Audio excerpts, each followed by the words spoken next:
Bonjour. Comment alimenter tous les gadgets électroniques que nous possédons? Oui, il suffit de les brancher dans la prise. Mais d'où vient le courant électrique des prises? C'est-à-dire comment réaliser la production d'électricité, en particulier à l'aide du nucléaire. C'est ce que nous allons voir dans cette vidéo. Générique. I can't change the laws of physics. De manière synthétique, il existe 3 méthodes pour produire de l'électricité.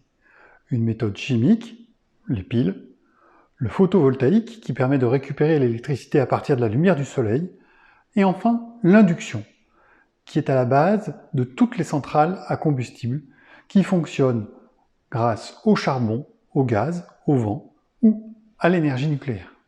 Attention, je ne parlerai pas ici de la problématique de l'énergie dans le monde et de ses conséquences sur le climat. Je laisse ça aux gens plus compétents que moi. Dans cette vidéo, je vais simplement essayer d'expliquer le fonctionnement de la production d'électricité via des centrales électriques. Tout d'abord, définissons ce qu'est le courant électrique. Le courant électrique correspond au déplacement de charges électriques, c'est-à-dire des électrons constituant les atomes, dans un circuit. On peut faire l'analogie entre le courant électrique et le courant d'une rivière. Plus la rivière est sur une forte pente, plus le courant est fort, et de la même manière, plus la différence de potentiel ou la tension électrique est importante, et plus le courant électrique aux bornes du circuit est important. C'est le physicien anglais Michael Faraday qui découvre en 1832 les phénomènes d'induction électromagnétique.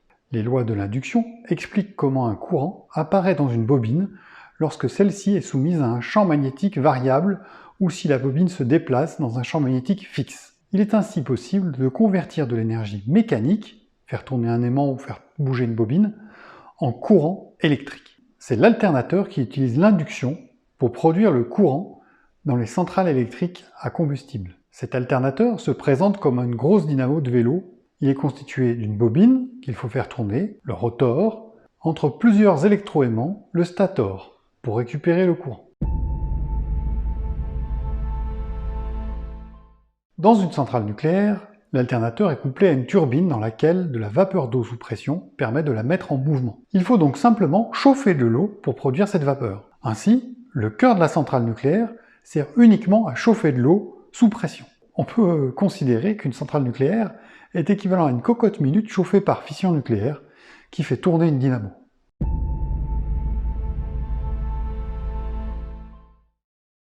Fin 1938, 3 scientifiques décrivent une nouvelle sorte de réaction, la fission. Un neutron provoque la fission d'un gros noyau. Lors de cette réaction, on obtient 2 nouveaux noyaux plus petits, appelés produits de fission, et plusieurs neutrons. Si on s'intéresse au réacteur nucléaire français, le noyau utilisé est l'uranium-235. Certains des neutrons produits peuvent ensuite, après ralentissement, produire une nouvelle réaction de fission, et ainsi de suite. Ce phénomène est appelé une réaction en chaîne.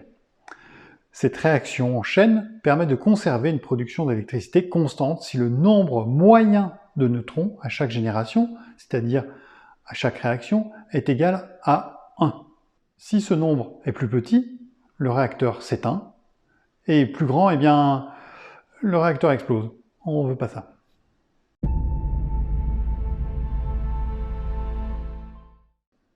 Pour ralentir les neutrons et transporter la chaleur du cœur, on utilise de l'eau sous pression, d'où le nom de réacteur à eau pressurisée, ou REP.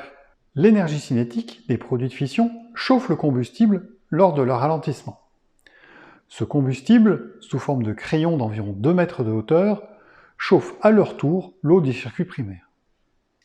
Cette chaleur est ensuite échangée avec le circuit secondaire qui produit de la vapeur d'eau et fait tourner la turbine. L'alternateur va alors produire de l'électricité.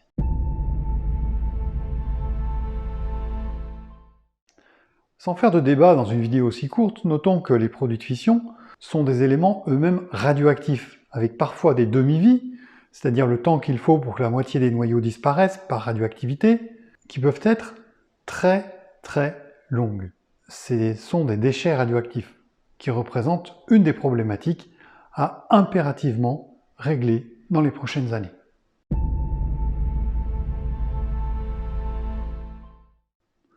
Dans une centrale nucléaire, ce sont donc les réactions en chaîne qui permettent de chauffer l'eau, qui sert à faire tourner l'alternateur et produire de l'électricité grâce au phénomène d'induction électromagnétique. Si cette vidéo vous a éclairé, grâce à l'électricité produite par une centrale nucléaire, dont vous comprenez à présent mieux le fonctionnement, n'hésitez pas à vous abonner et à mettre un pouce en l'air.